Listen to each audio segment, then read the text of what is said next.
Hey guys, you're watching Python tutorials on my YouTube channel, Python for Microscopists. In the last tutorial, we had a quick look at loss functions. And again, for regression, mean squared error is quite common. And for classification, cross entropy is the most common one that you use in deep learning. Now, in this tutorial, let's talk about optimizers. So where do you define an optimizer? Again, model.compile, loss, binary cross entropy in this example. Optimizer, I'm using Adam. Okay, so what does that mean? Well, first of all, an optimizer updates the model in response to the output of loss function.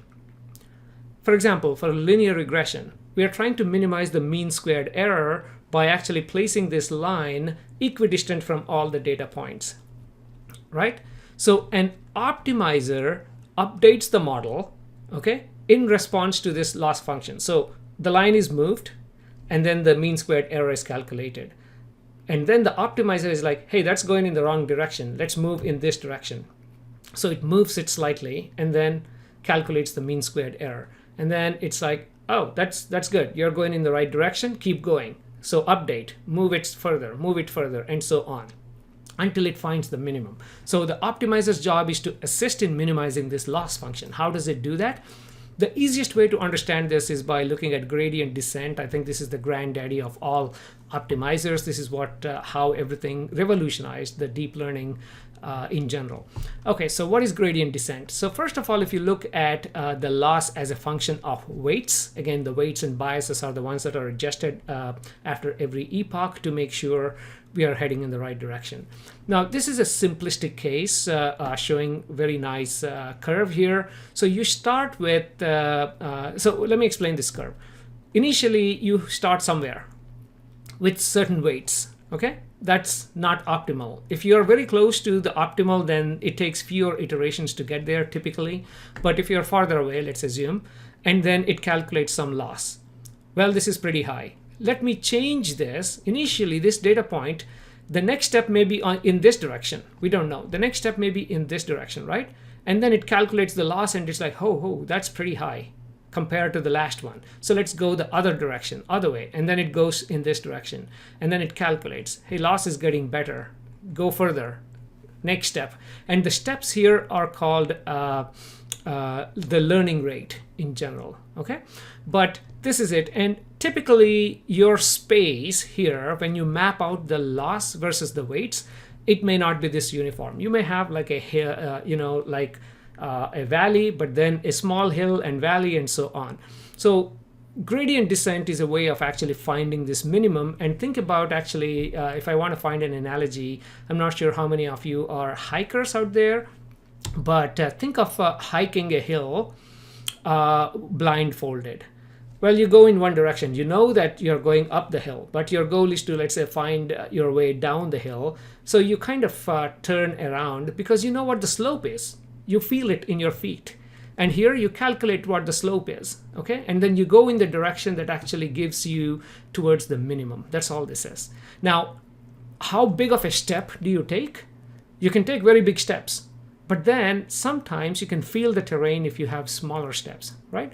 So these steps are actually called the learning rates. Now, if you look at these two scenarios, on the left-hand side, if the learning rate is very high, you'll get to the minimum very fast if the learning rate is very high. You see, from here to here to here, it's probably like just 3 epochs or something to get here. But then if the learning rate is very high, you'll never reach the true minimum because the learning rate is too high. You'll never reach this bottom point.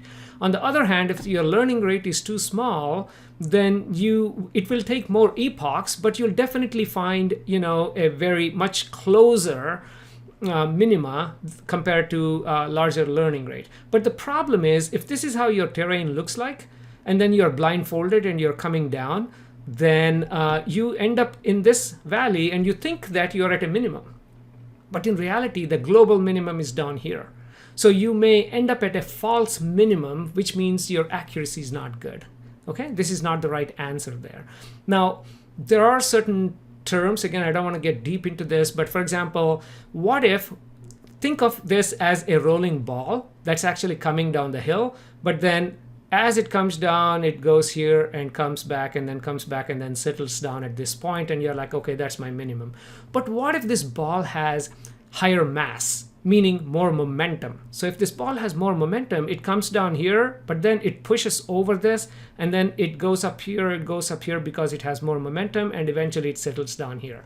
So in deep learning, again, I'm not going to talk about this much because this is a hyperparameter. We are not going to tune much, but momentum is something that you can define, which exactly does what I just mentioned. It speeds up, first of all, this process, this learning process, and moreover, it ensures that you're not at these false minima or pseudo minima. Okay, so this is your optimizer. Now, gradient descent is an older version, but a new version, again, there are many of these. I'm going to talk about only one, Adam, because this is the one that is very common nowadays. Okay, so Adam optimizer, here is the link to the original paper. Very insightful if you can read this whole thing. Okay, there's a lot about this. I'll just summarize a few things. First of all, Adam stands for adaptive moment estimation. Okay, and I should actually go back. One thing I should highlight here, you see this learning rate. For gradient descent, that learning rate is constant. Okay, for Adam, it's not constant, and I believe it's part of the summary that the authors actually put together. First of all, Adam is computationally efficient, apparently compared to the other approaches.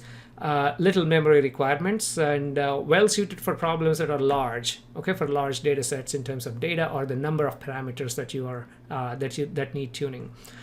And it's appropriate for problems with noisy or sparse gradients, and hyperparameters have intuitive. I just copied and pasted these things. If they don't make sense, that's okay. Noisy and sparse gradients is, as the name suggests, you look at the gradients and they're like kind of noisy or very sparse. The best thing I like about Adam, let me put it this way, is I do not have to adjust any of these hyperparameters, like these learning rates and a few other things.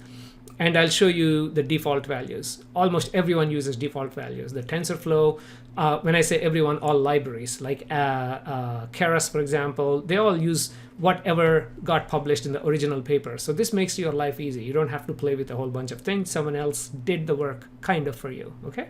So here is the graph out of the original training paper where they kind of compared this with a few of the other ones, and you can kind of see the training cost for Adam, as a function of iterations is minimum compared to all the other approaches. Okay, so I trust this, and for almost all the time, I actually use Adam for most applications. Now, like I mentioned, most popular libraries use the default hyperparameters. I keep doing this, sorry. Default hyperparameters from the original paper, and here are the hyperparameters that we use. Meaning, when you select Adam, these are all the default parameters that get actually used. Okay, so this is optimizer, and again, in the next tutorial, I am going to talk about metrics, and so that should finish at least our understanding of model.compile, and let's also see if there are any parameters under model.fit that need a bit more explanation, and then let's also cover that in one of the upcoming tutorials. So thank you very much for your attention, and let's actually meet again in the next tutorial to talk about metrics.